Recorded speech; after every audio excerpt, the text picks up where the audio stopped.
Thank you, David. Wow, I didn't realize this was going to be as an emotional an experience as it is becoming. Unfortunately, we're going to have to dig deeper into this subject, and we're going to have to get very close to the man that actually started this whole subject. And I'd like to introduce a man who worked very closely with the man in question. I believe he was actually personal archivist to the man in question, Gerry Armstrong.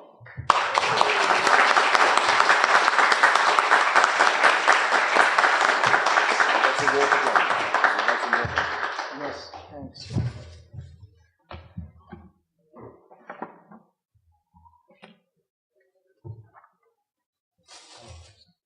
Thank you.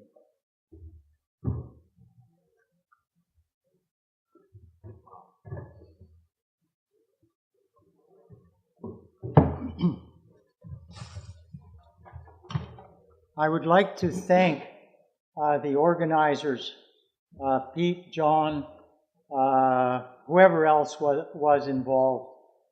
This has really turned out to be, I think, an incredible undertaking, an event, gathering of all kinds of the most evil people on the planet. So, great congratulations. And I'd like to thank all the participants as well, the attendees here. I'd like to thank the individual who made it possible for me to fly here and, stay in one of your hotels and hang out with all of you guys. So it's a lot of people have made this possible, and I'm really grateful to everyone. I bring greetings from Vanonymous. That's the anonymous cell in Vancouver, British Columbia. I'm sort of their homeboy, and they send me off on these missions every once in a while around the world. And so hi from Vanonymous. I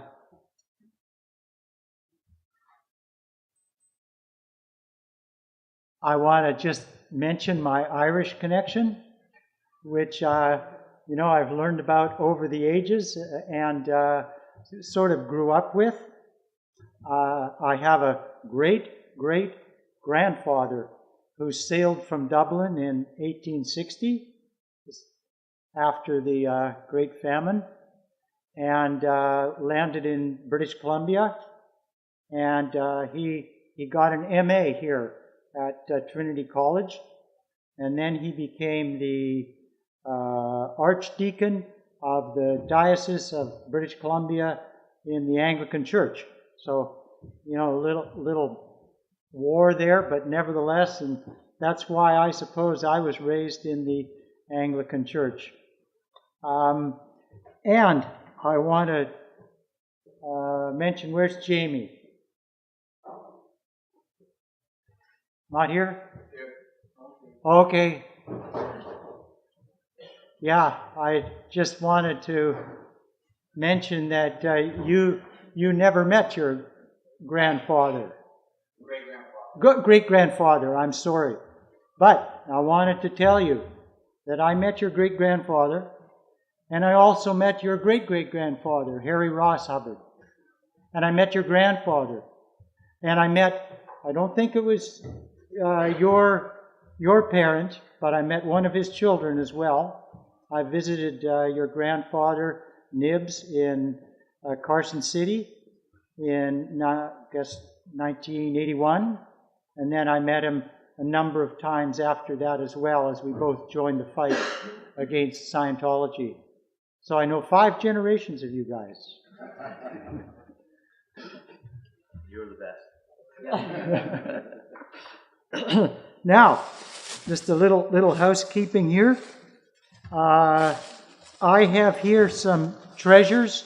My wife, Caroline Letkeman, is also an escapee from Scientology.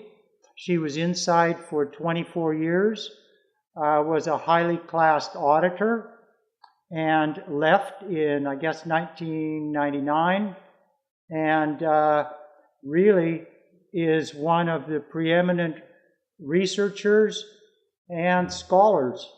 And she has devoted her life subsequently to the study of WOG psychology in order to understand what happened to her, what happened to Scientologists, L. Ron Hubbard, and she has helped many people around the world. She's also a crochet artist,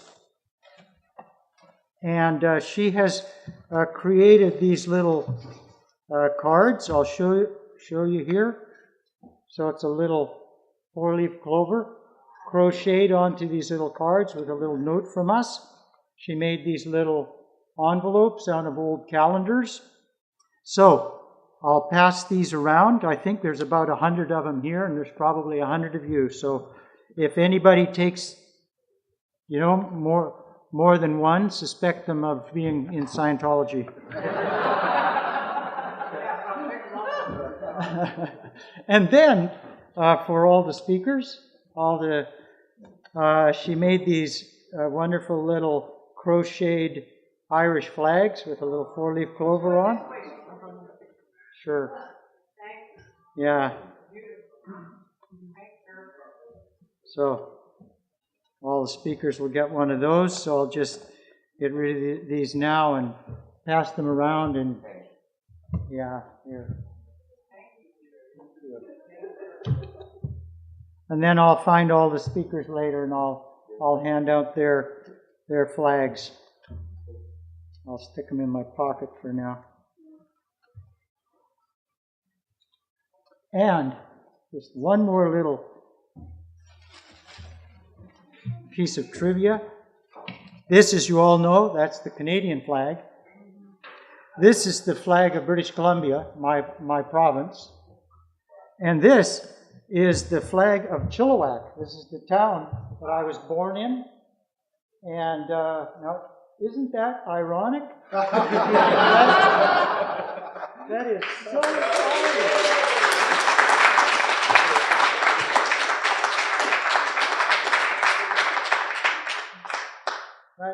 I can't leave it, unfortunately. It's a total treasure, and they're rare as hen's teeth. But I tell you, there's something about Ireland and Chilliwack, and 4-leaf clovers, and etc. So, I won't speak long. I have a very long history in the organization, and then outside of the organization. I look forward to talking to anyone who wants to talk to me afterward, and if anyone has any questions, that's more fun than getting, a speech from me anyway. I was inside for 12 and a half years, 1969 through 1981.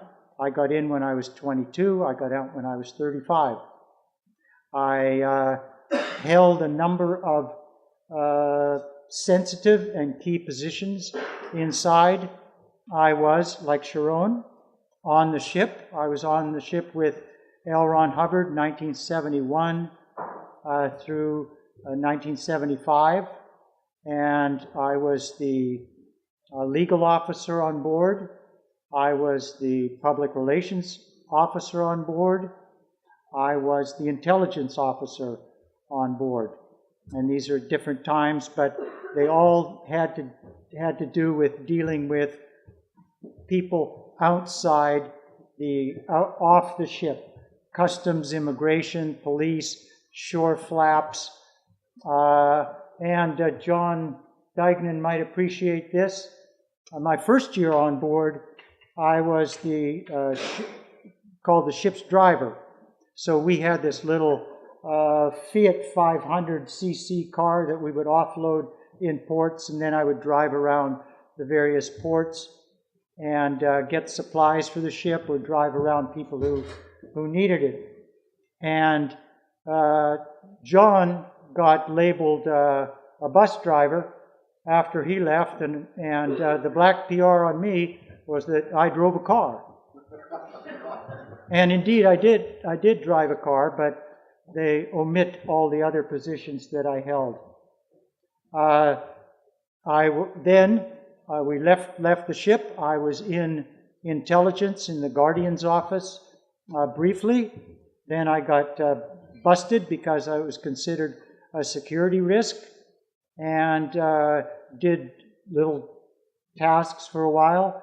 And then I was assigned to L. Ron Hubbard's External Communications Bureau. And so I saw a lot of his traffic. I handled a lot of telexes and mail for him. And at that time, off the ship, we'd landed in Florida, and they set up the Flag Land Base in Clearwater, and we lived in an apartment complex in Dunedin, Florida, which is about 5 miles distant. And Hubbard then left from there, and because his cover was blown and his Dunedin location was identified, and he went to Washington, D.C. In the press pack, there's a mention that Hubbard had gone to Ireland in 1977 or 1978, something like that. But this was a shore story which was planted on a program by the Guardian's office, and Hubbard was actually in Washington, D.C., and intending to go to California to set up a base, which we ultimately did, and that became a base at La Quinta. And 1976, I went ahead and set up a staging area in Culver City, California. This was after they had purchased the La Quinta property and were intending to go there. And I got in an argument with Mary Sue Hubbard's secretary, and Hubbard assigned, well, he had me locked up for a couple of weeks or so, and then shipped off to Florida and assigned to the RPF, along with my wife at the time, Terry, who had been his senior messenger at that time. We were deemed security risks, so we were sent back on a plane along with some Guardian's office personnel guarding us, and I spent the next 17 months in the RPF in Clearwater, Florida. I got out of the RPF, and then I shot movies with him in 1978. We were at that time in La Quinta, and then in 1970, likewise in 1978, he got the idea that I was joking about his movie making, and I, along with Terry again and others, were assigned to the RPF. So I spent the next 8 months on L. Ron Hubbard's order in the RPF, got out of that, and then got assigned to his personal office. I started off as a purchaser, and then I became the deputy commanding officer of the household unit, we called it. I had his staff underneath me at the Gilman Hot Springs base. In the beginning of 1980, there was a threat of a raid at Gilman Hot Springs by the FBI or law enforcement. And of course, the FBI had already raided the intelligence bureaus of Scientology in LA and Washington, D.C. in 1977, and we had constant raid threats, and there was a constant need to shred, burn what they considered anything that was out security. So we had to destroy anything which showed that Hubbard intended to live on the property, that he received money from Scientology, that he issued orders to us, that he controlled the organization, all of which he did. We were supposed to destroy that. And in the process of destroying that, one of my juniors discovered a mass of his personal archives, which had been hidden away and were in dilapidated condition. And I saved those from destruction, and that became the basis for what became the Hubbard Biography Project.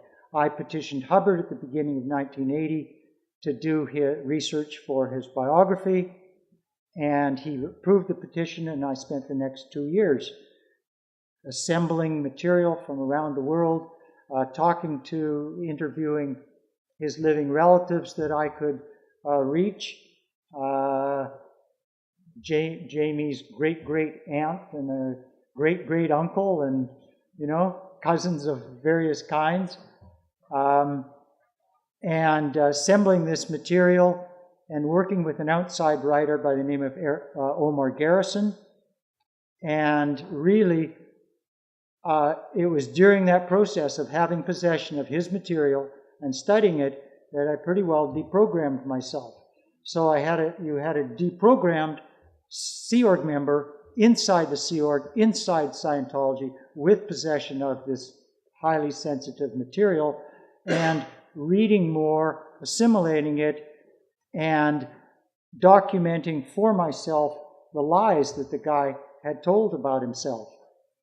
So these were, to me, very significant lies. He had claimed to be a civil engineer, a nuclear physicist, a great war hero, that he'd been crippled and blinded, that he had this sterling academic record, he had PhDs, and all of this turned out to be just pure, unadulterated lies.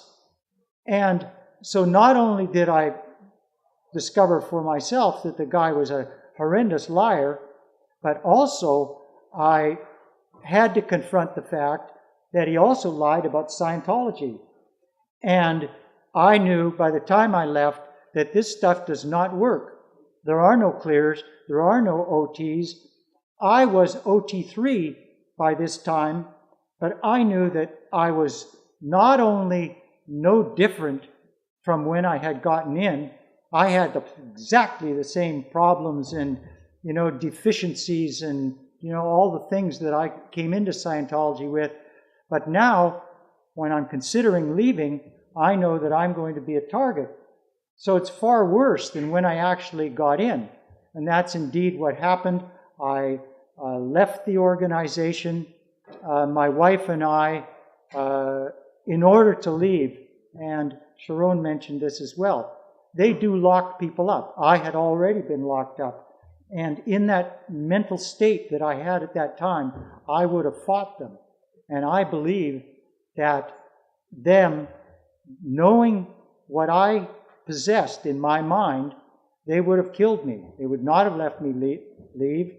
They would have Lisa McPhersoned me, and I would have been dead. I had to escape. So we made plans over a couple of weeks, and I moved my very few belongings, a bit by bit, off the property. And Hubbard was in hiding at that time, so although we knew that we could communicate to him, we had to pretend that there was no line of communication. So I had a relatively free couple of years to travel around and come and go from the Sea Org base. This was in LA at the time. So during those two weeks, we took our things bit by bit off the property, and then we left ourselves. And immediately we did, as I suspected would happen, we attempted to maintain friendly relations with them, but we became targets. They sent the GO after us, and within a month, they declared me a suppressive person, and I knew by this time what that meant. An SP, just to clarify it, I have come to know that a true SP is someone who tells the truth that they know from their experience and their knowledge, tells the truth about Scientology and L. Ron Hubbard. Yeah. So,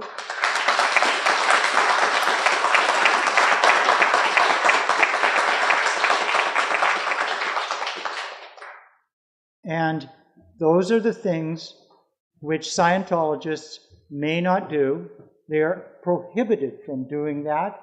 That is actually treason condition to tell the truth about Scientology and about L. Ron Hubbard. And it should also be understood that it makes real sense that they declare us suppressive persons, people who tell the truth about Scientology and L. Ron Hubbard, because that is the threat. What they are afraid of is people who tell the truth. It's that simple. It isn't that we are evil people. They ascribe to us these tremendously evil characteristics. So they say that SPs, or suppressive persons, are responsible for all illness, all accidents, and every bad condition on planet Earth. That we constitute the most evil 2.5% of the planetary population. And ironically, of course, the truth is that some of the very best people that you'll meet are those who stand up despite becoming targets and tell the truth.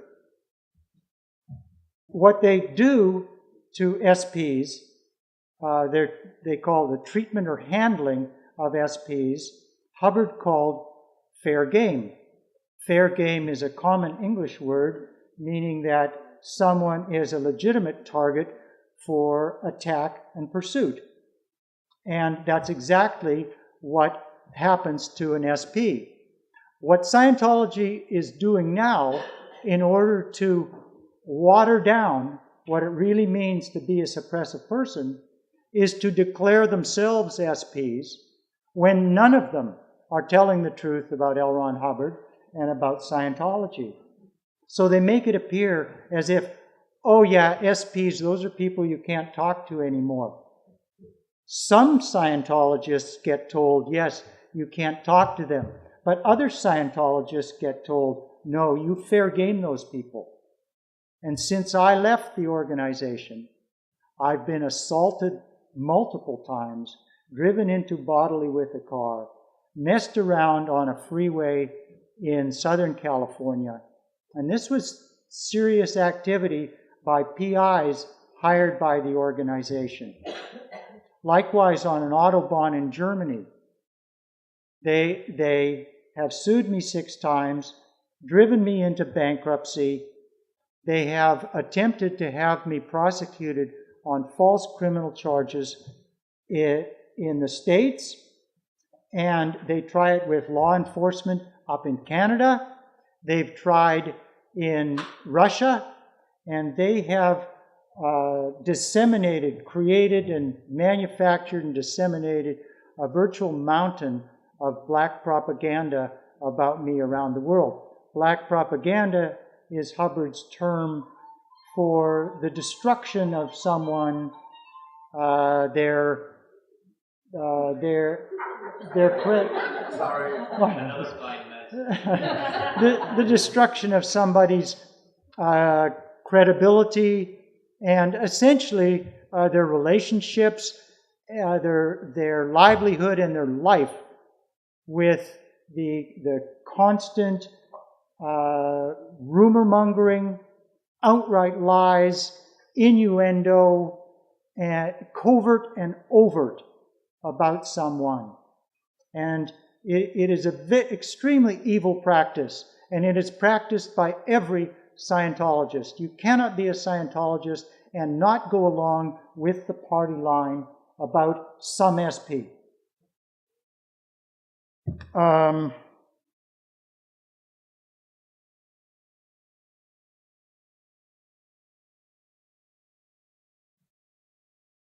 Yes. There are really 3 areas of fraud inside the organization. This is fraud created by L. Ron Hubbard. What they're selling. What they're selling are abilities, intelligence, and character. So they are saying, we are going to, what you get if you're audited and you go up their bridge to total freedom, you are achieving these superhuman abilities which no one ever has achieved before. And so you get up to the state of OT and you're supposedly cause over matter, energy, space, and time.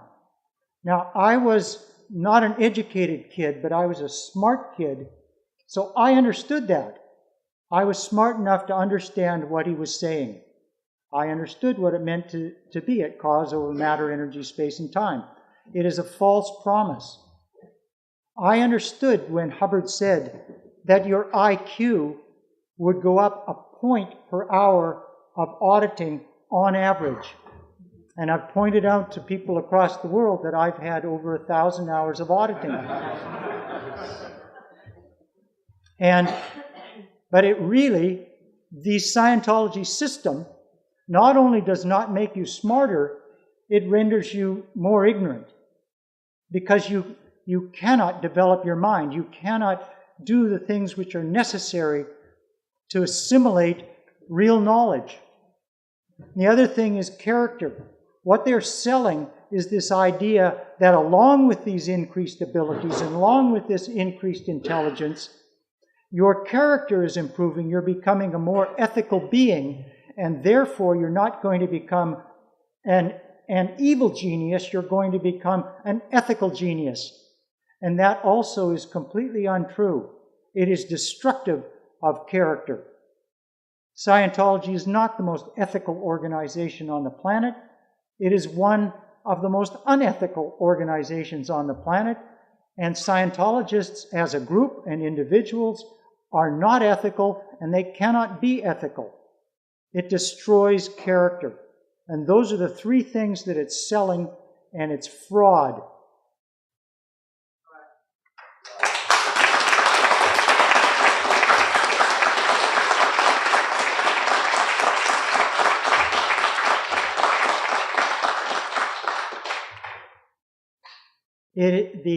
Just one more quick comment, and that is the SP doctrine is indefensible. No Scientologist can defend it or even tries to defend it. What they try to defend is something different from what the doctrine really is. So if you talk to a Scientologist about the SP doctrine, they will talk about something. They'll talk about SPs, and they'll talk about how SPs really are these evil people, and they really do have the characteristics of psychopaths or sociopaths, and there probably really is 2.5% of people on the planet who really are the most evil, if there is such thing as evil people. There are bad people around. There's no doubt about that. But that's not the SP doctrine. The SP doctrine is good people being targeted as evil people. And they equate us with some really evil people. Hitler, Stalin, Osama. Those are the people that they equate the people who tell the truth about Scientology. Caroline and I created a website, SPDL we call it, the Suppressive Person Defense League, suppressiveperson.org. And the goal of which is to expose and oppose the suppressive person doctrine. And the SP doctrine is what underlies all the evils that Scientologists do in the world. They do it because they believe that there are these evil people that evil must be done to. And it's justified by the SP doctrine. It's very key in the Scientology psyche and in their behavior to understand the SP doctrine. And that's the end of my talk, but I'd love to have questions.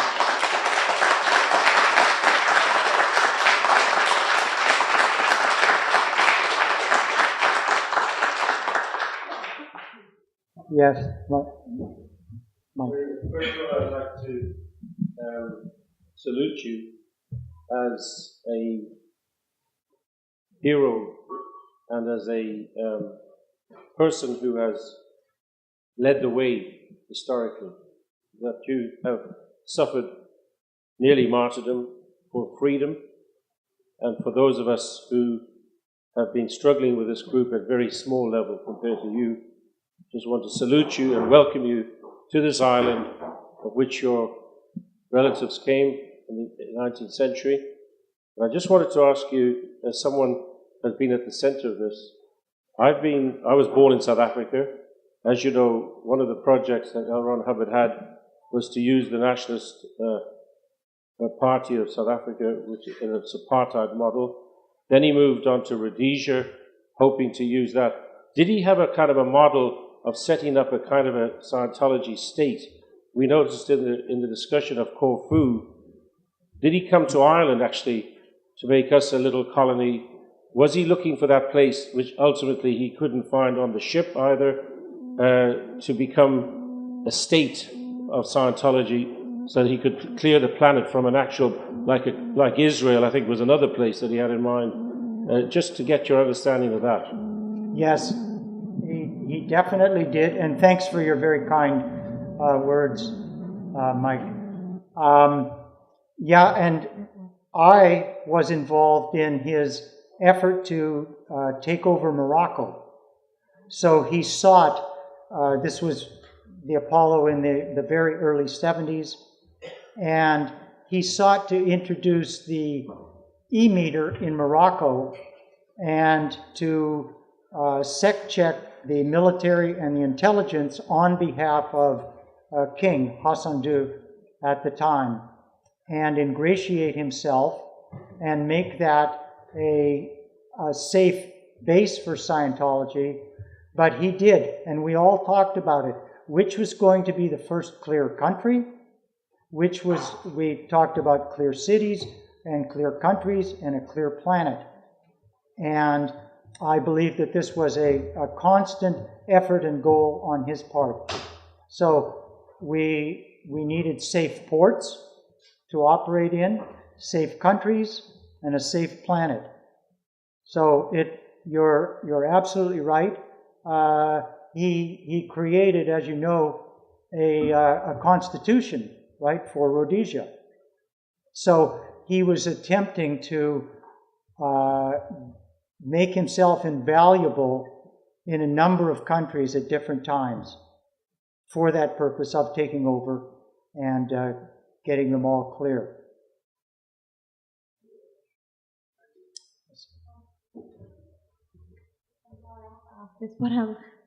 It's just because I've heard different versions of this story, so I just want to ask you, you mentioned that you did reach OT3, so for 110%, is that when they hit you with the Xenu thing, or?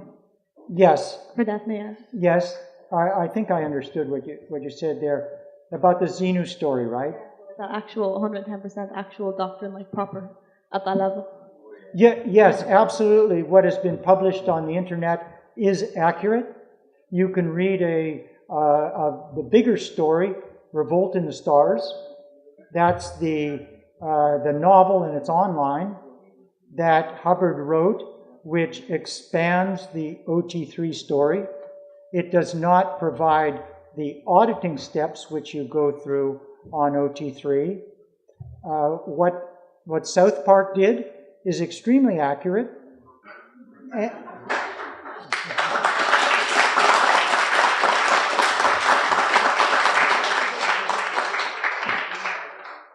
And all of the auditing after OT3 as well. It all involves getting rid of these BTs and clusters of BTs which infest and comprise the human body. So he says. Yeah. Yes? Gerry, from a historical standpoint, there have been many attempts to sort of take the sting out of Scientology, many Reformation attempts. There's one going on right now. In your opinion, have any of those attempts been better? Have any of the attempts at the Reformation of Scientology improved things, or is it all the same? How do you feel about that? I'll tell you from my viewpoint as a target of the organization that nothing has changed. And there are many reports, of course, of things getting even worse.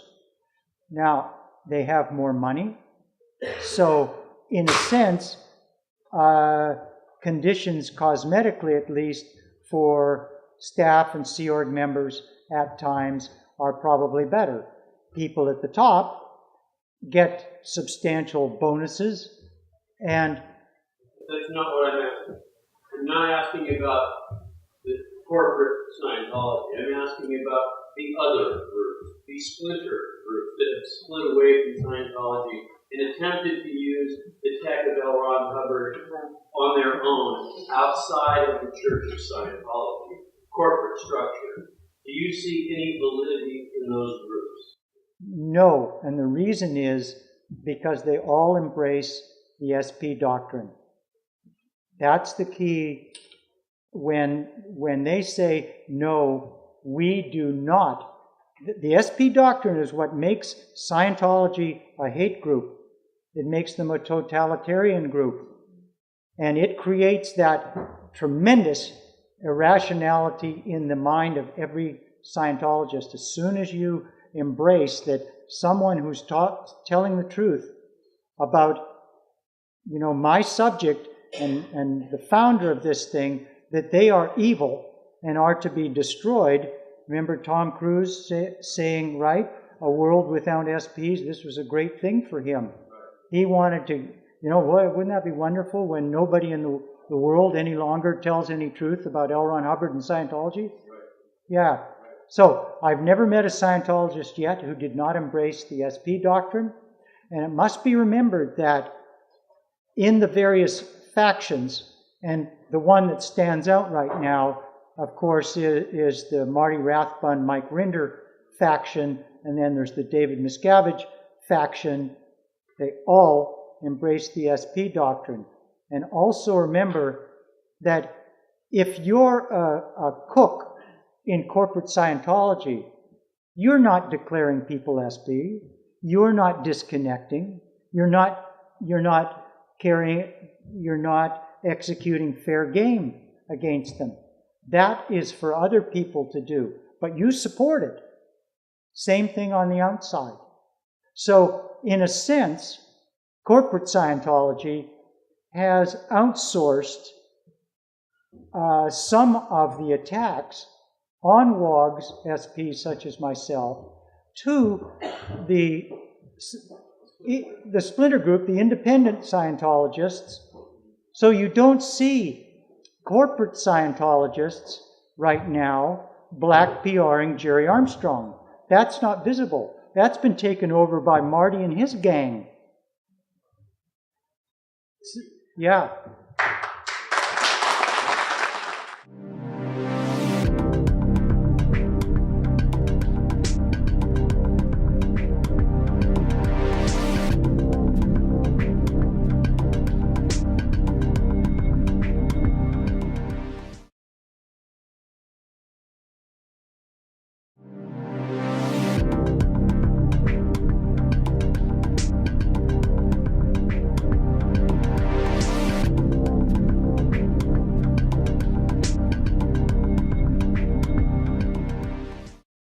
Thank you, David. Wow, I didn't realize this was going to be as an emotional an experience as it is becoming. Unfortunately, we're going to have to dig deeper into this subject, and we're going to have to get very close to the man that actually started this whole subject. And I'd like to introduce a man who worked very closely with the man in question. I believe he was actually personal archivist to the man in question, Gerry Armstrong.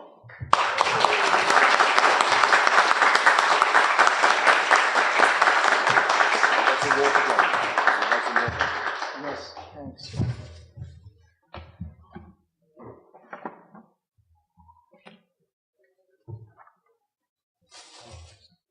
Thank you.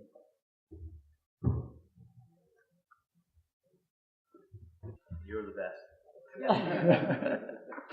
best. Now, just a little housekeeping here.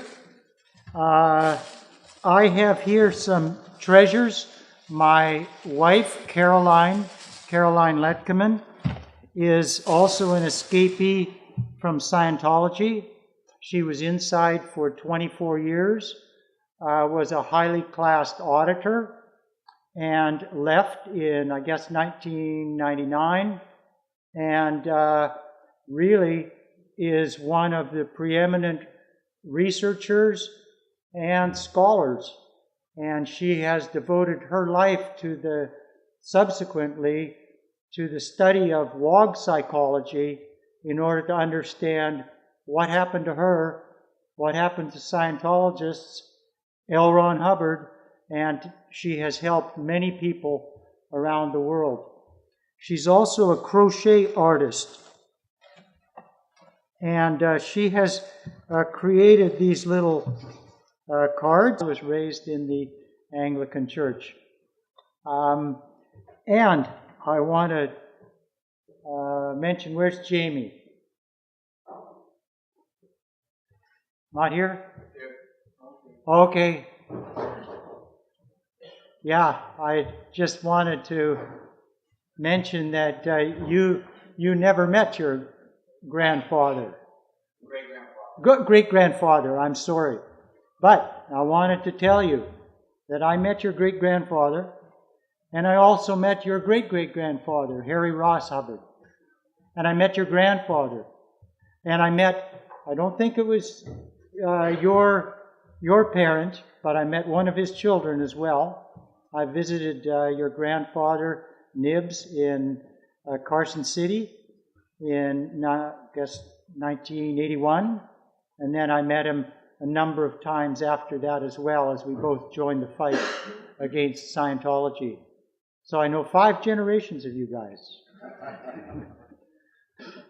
In Vancouver, British Columbia. I'm sort of their homeboy, and they send me off on these missions every once in a while around the world. And so hi from Vanonymous.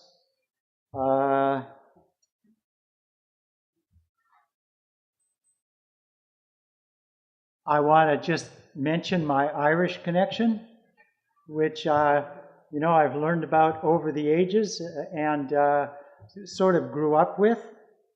I have a great-great-grandfather who sailed from Dublin in 1860 after the Great Famine and landed in British Columbia, and he got an MA here at Trinity College, and then he became the Archdeacon of the Diocese of British Columbia in the Anglican Church.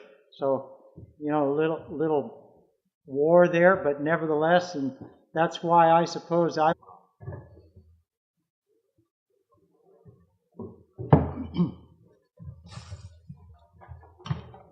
would like to thank the organizers, Pete, John, whoever else was involved. This has really turned out to be, I think, an incredible undertaking, an event, gathering of all kinds of the most evil people on the planet. So, great congratulations. And I'd like to thank all the participants as well, the attendees here. I'd like to thank the individual who made it possible for me to fly here and, stay in one of your hotels and hang out with all of you guys. So it's a lot of people have made this possible, and I'm really grateful to everyone. I bring greetings from Vanonymous. That's the anonymous cell.